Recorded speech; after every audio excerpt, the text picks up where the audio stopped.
Hello, everybody. It's been a little while.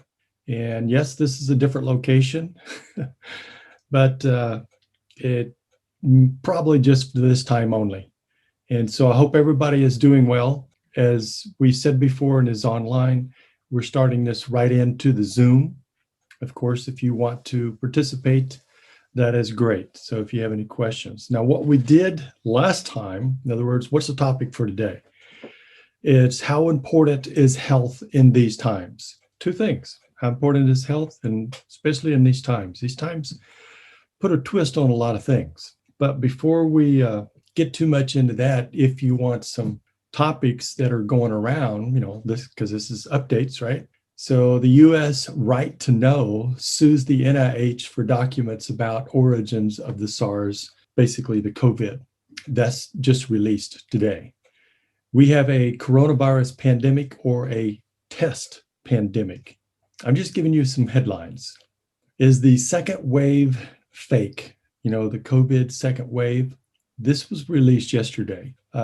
We can get into the details of those if you have questions and stuff like that, or I'll probably be posting and sending out some notices. No fault compensation for vaccine injury. Isn't that interesting? Why would you do that? That's the other side of COVID-19 vaccines. There's many other sides. If you were looking at our other site on the updates on that, that is very, very important to keep up. You might want to know also about Human 2.0. Would you wear a birth control implant that could be turned off and on remotely? I know people don't like me to say this, but I'm just reading the headline here from 2 days ago. Bill Gates provided this funding for birth control microchip implant that can be turned off and on remotely. And it mentions other aspects and technology that he's been working on that could make that pretty tricky. And the other headline is COVID vaccines will make people more sick. That's the headline. That's what I've been saying all along. These studies, the CDC reports, not the outside sayers, but and then the studies that are repeating over and over and over, so there's not just one random study, or you're having an average of anywhere between 2.5 times more risk after the vaccine of getting sick, up to 4 times. Now, that's pretty bad. And for children within 9 months, stand a much higher risk of getting lung infection, even if they don't get the flu. Why? The vaccine, duh. If you'll notice, even the commercials on television, when they talk about vaccines and they give like the other medications, what does it say? Lower your immune response. Well, now I'll give you the data of how much it lowers, because they don't tell you that in the commercials. So let's go ahead and get to the part about... Dr. King? Yes. Can we ask you where you get your information? I mean, where are you reading your headlines from? Well, that one right there is I'm reading what was released today from Dr. Mercola's site. Oh, okay. So if you want to go to Dr. Mercola's site and look up the latest updates for today, that was under HOT, hot, breaking news, what you need to know. And then those topics were under that. Thank you. You are quite welcome. So I was going to talk about breaking it up because I mentioned last time about how important is your health in these times. It's, what do you want to say? Anything between important, shocking, and everything else. If we ourselves don't take care of our health, what do we say? You're blind following something else. You're going to end up in serious trouble. You may die. You could have serious repercussions. So the point is we need to take care of our health. We're just finding more and more of how the corrupt. What's corrupt? Well, what have we been finding out, especially, let's say, this year, throughout 2020? Do you find out about any corruption anywhere? Or should I rephrase that? Have you found out that there's a place that there's not corruption? So who do you trust? Well, some people will make up their mind before they will even listen to any reports or read them. And some of them won't do that. They've already made up their mind and they don't want information. They listen to the Pied Piper and they are sold. Yeah, I can't do anything about that. So I'm talking to the people that want to take responsibility and help themselves. Vaccines, I am still of the same mindset that I've always been. You're not getting near me with one. And people can stand in line for this COVID vaccine, which I think will be the most dangerous thing that has ever come down the pike. And don't forget about iatrogenic causes. You know about iatrogenic causes. It always rates as the number 3 cause of death in this country. It means medical errors. That's not a conspiracy, that's their own statistics. So, of course, I think we should trust that 100%. Now, I know a guy just had surgery yesterday and they essentially saved his life, and some things are needed. But, most of these things, other than just human error, which you're going to have human error in anything that humans are involved in, but a lot of this comes down to the drugs, the pharmaceuticals, the vaccines, anything that relates to drugs. So, have drugs have a positive effect on people? Sure, sure they have. But boy, do we need to be careful. Boy, do we need to investigate ourselves. Do we need to pray about that and find out what the Lord would have us do? Do I need to recite the story that happened to me a long time ago with the kidney cancer that engulfed my kidney? And, I didn't feel good about that. I was in horrible pain. And the thing is, I thought, well, what should I do? Well, I need a lot of expert opinions. So I sought the most expert opinions that I know of. And most of these medical doctors that are doing all natural, alternative, functional, the least thing that they would ever suggest would be surgery. And they all suggested emergency surgery now because it's engulfed the kidney. And if it becomes unencapsulated, you're gone, period. There's nothing because of how aggressive and large this is that could be done for you. So, okay, that was the opinion. So, what do I do with that? Do I do what 100% of the people told me to do? Do I do what the standard medical thing tells me to do? So, I sought the Lord and I prayed and I prayed and I got an answer. I got a real clear answer. I wasn't told what to do, though. He told me no surgery.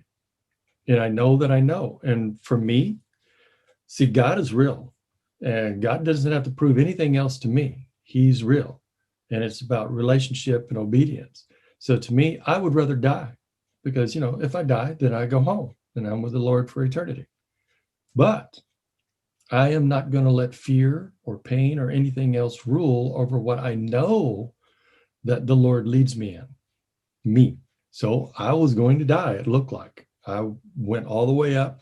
I didn't get better. I got worse and worse and worse. I was laying on the couch thinking, I may have a few days left. I may have a week left, and prayed. And bottom line, you probably heard the story before, but because I'm just making this really, really just bullets.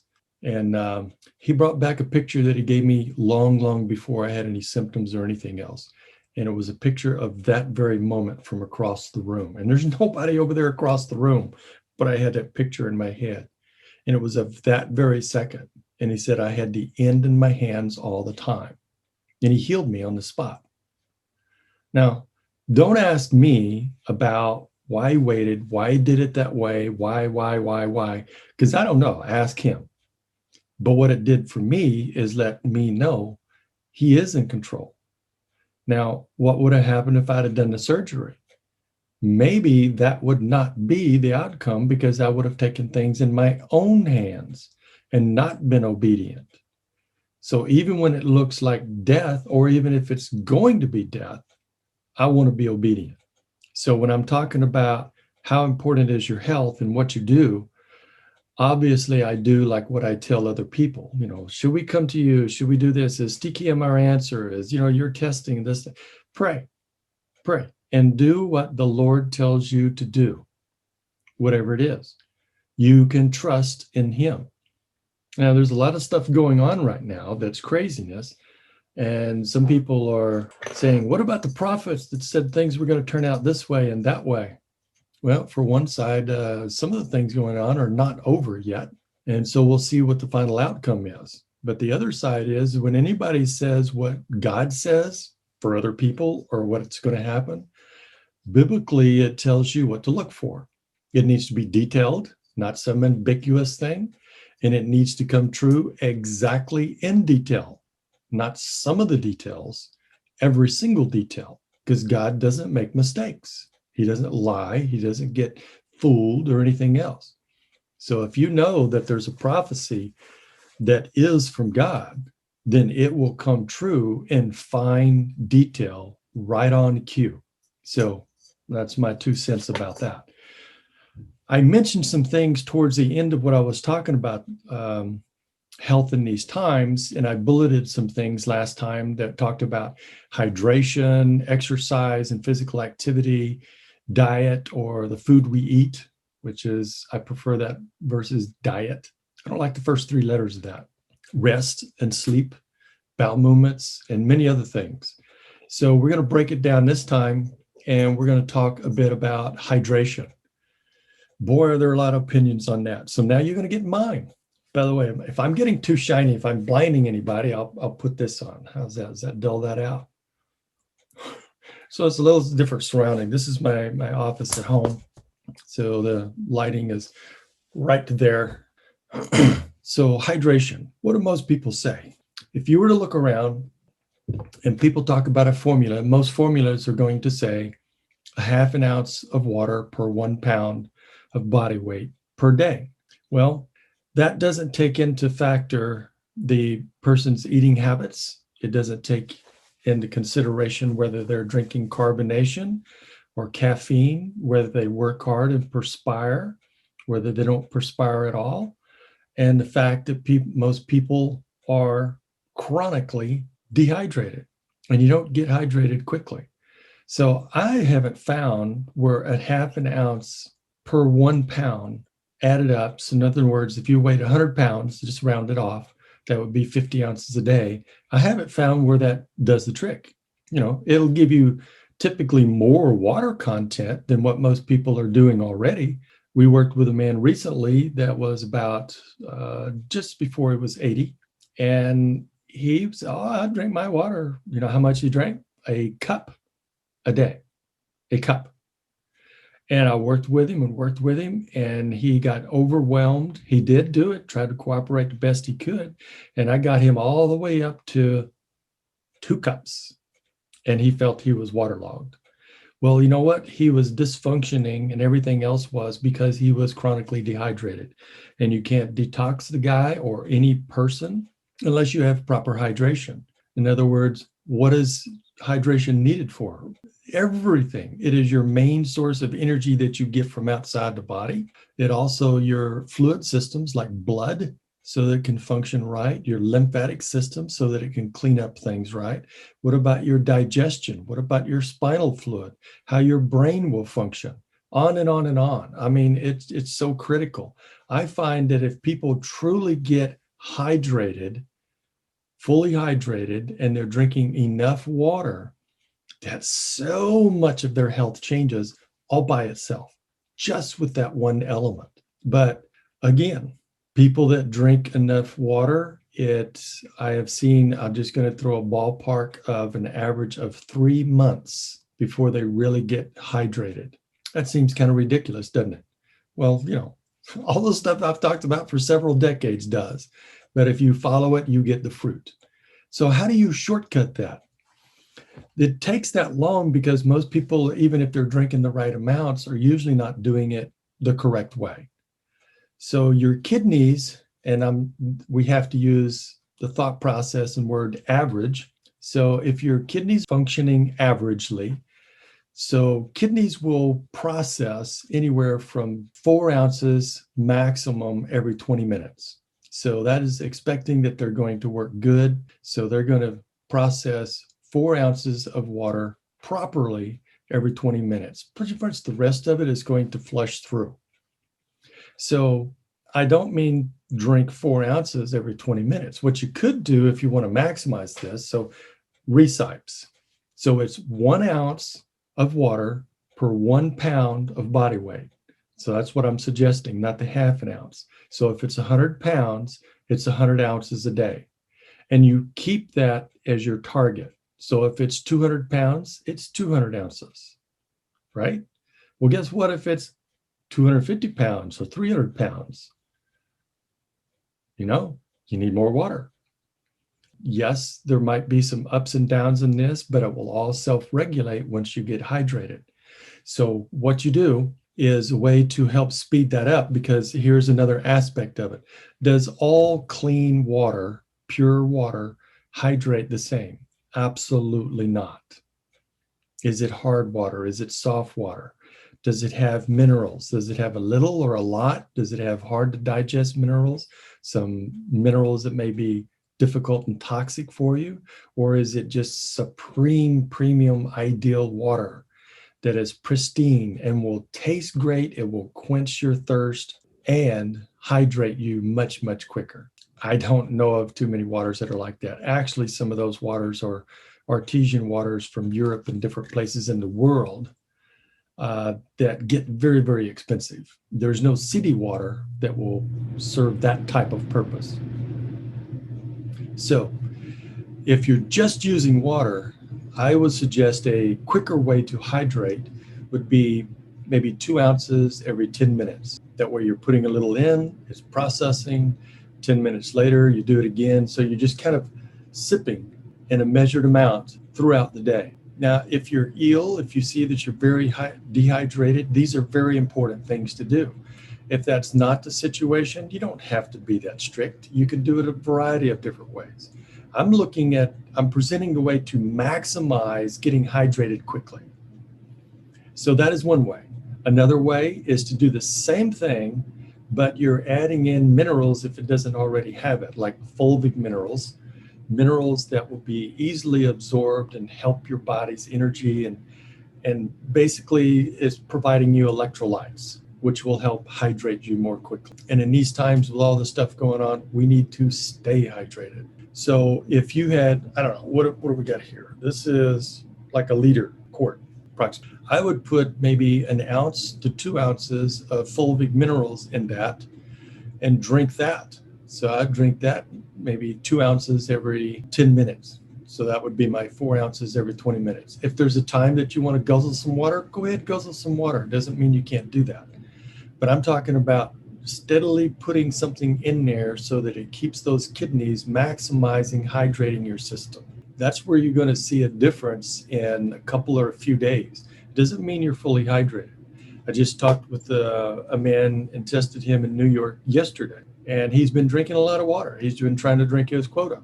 And he says, I'm going to the restroom all the time. I get up at night and I go to the restroom, I think it was 5 times a night average. And so I asked a couple of questions, and I don't know how he was drinking it, but when I started explaining what I'm doing now, he says, oh, well, that's different from what I'm doing. So he might have been drinking, downing some water here and there and sipping some here and there.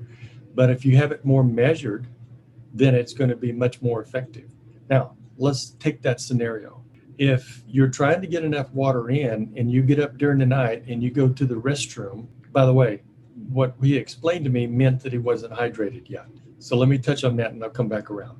How do you know when you're hydrated? When you're drinking a lot more water for most people because you're not drinking enough, you're drinking your quota and you're drinking it in a good, healthy way for your kidneys to work good and hydrate yourself. Then the time period that you can notice signs and symptoms to make a difference is when you go to the restroom a lot more because you have more water consumption and you're still drinking the same amount of water, but all of a sudden you're not going to the restroom so much. You're not getting up during the night. You might get up one time, because getting up during the night to go to the restroom is also not only telling me about your hydration level and how your kidneys are working, but also your state of health. That is a questionnaire that's done by a lot of very good, intelligent people to analyze your state of health. If you get up during the night frequently, let's say 2 or more times, because a lot of people get up 3 or more times, then your health state is not good. Your body is trying to dump toxins. It's trying to unload those all the time. It's like people with diarrhea, which you think you'd have a clean colon, is because you have colon walls that are still all stacked up and they need to be cleaned off. Your body is trying to flush something out. So going to the restroom all the time is an issue. So let me come back and I'm going to talk about the minerals again. in the water, drinking it appropriately. I would say about 2 ounces every 10 minutes. If you're doing that, you're going to find a big difference in 2 to 3 days, and you will start going to the restroom immediately, much more frequent. But as soon as you get that hydration level, it's going to back way up. That's your one of the very good signs and symptoms that I'm getting hydrated now. And then you know what to continue. You know how to keep that up. That's going to help your digestion, your sleep, your stress level, your thinking, your memory, your stamina, your immune system's going to go up and be strong. There's really not much that it will not help. It's going to help everything. And if you're on any kind of program, a detox program, all that stuff, exercise program, then it's going to help all the much more. So please hydrate well. Let me touch on exercise and physical activity. We've got to be active. We have a pandemic, since that's the catchphrase for 2020. We have a pandemic of physically docile people.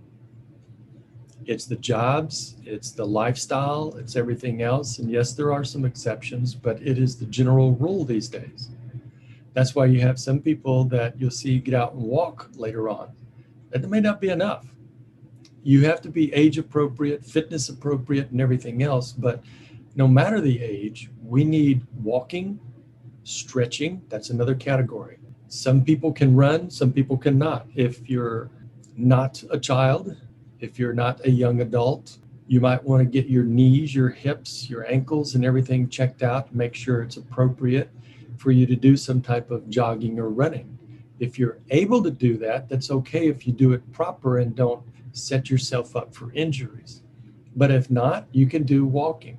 You can do fast walking, lots of different types of walking. You want to do it in a way, for one is when you're walking and you're moving, you're getting your joints lubricated, you're getting your lymphatic to move, your cardiovascular is going to be activated to some small degree. If you're walking faster and getting your heart rate up, it's going to help your cardiovascular even more. But another aspect that walking does not do is stretching. Stretching is very, very important for all ages, for all people. And as we age, stretching is the one over all the others that becomes more and more and more important.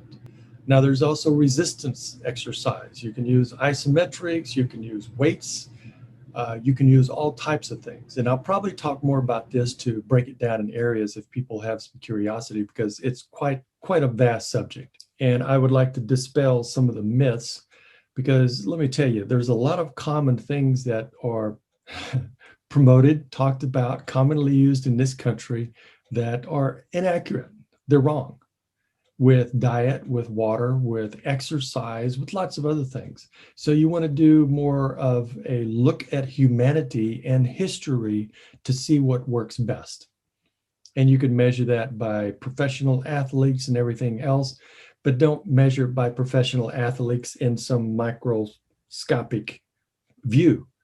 Compare international, because you may say, oh, I do it with these. These are the Olympians. Well, what about the Olympians over here? Or the Olympians over here that are doing something very different that runs circles around these? Get the concept? This comes back to the thing that I've been talking a lot about this year, as in critical thinking. Use critical thinking when it comes to the things that I'm talking about, when it comes to what? Religion, politics, health, everything else you can. I mean, where would you not want to apply some critical thinking? It will help you. It will save you lots of mistakes and wrong decisions. Experimentation that doesn't work. So on the physical exercise, you could use weights appropriately.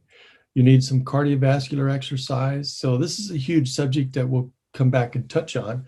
And yes, that we will also be talking about diet, the food you eat, rest and sleep, bowel movements. We want to get the scoop on the poop, because that is so very, very important. Then we're going to get into looking at people, strangers, people you know. Maybe you want to look in the mirror and see what you can recognize, because sometimes you can be far away from people. And I want to try and teach people how to do this, that when you see someone, you can recognize an unhealthy situation and hopefully recognize what it is or what it most likely is. And then you can investigate a little bit to narrow to pinpointing it. Because typically, what do people do? They go along and they say what I hear from people all the time. Oh, I feel fine, except for the ones that I don't feel fine. Oh, I feel fine until, oh, I'm shocked. I'm surprised. I got this horrible, devastating diagnosis or this episode that happened, and it just surprised me so much. Well, for the person that can see and just use a little common sense, don't even have to apply critical thinking, that would be something you could see coming. It'd be something that you could have avoided. And that is the whole point for this series right here, is to learn some very bare basics. Because you know what? Over the few decades, you know what I find out? If you take care of the few basics, you take care of the majority of every kind of health situation that you can get yourself into. Diagnose everything else. I'm talking about anything from cardiovascular to cancer to other types of infections, diseases, ailments, rare disorders, by just applying some basic God-given common sense with some knowledge coupled with that. Maybe it's a little bit of critical thinking, and cover the basics. You're not looking for a magic, let's say a magic whistle, a magic bullet, a magic injection, a magic surgery, a magic TKM hold or TKM sequence, or a magic herb or concoction. What you want to do is help the body function correctly by covering some bare basics. And you know, I don't get those reading magazines at the grocery store, you know, where they have those things up there and you see the headlines and stuff. That's for marketing. That's giving all the different opinions because you've had those up there for decades, haven't you? Have they ever repeated the thing over and over on the cover saying, did you get it? Because this is the answer. No, they're giving you another version, another version, another version. That's about selling magazines. So the paleness of a person, the color of them, the tone, you could look at eyes, listen to voice, words they use, how are their emotions, if they're fidgety, tense, or relaxed, how they sit and walk, how they're getting up or sitting down. You know what I'm talking about. You see this all the time. How you stand, how the fingers are. And those that know TKM, you know what I'm talking about. There's all kinds of things that you can read and see. So can I open this up for questions related to what I've talked about concerning the hydration, the water, exercise, activity, or any other topic that you have? Because that's where we're at right now. I have to look over there to see the clock. And these little guys, you know, they keep a watch for me too sometimes, but they don't always do a good job because they seem so scared about everything. They're all stressed out.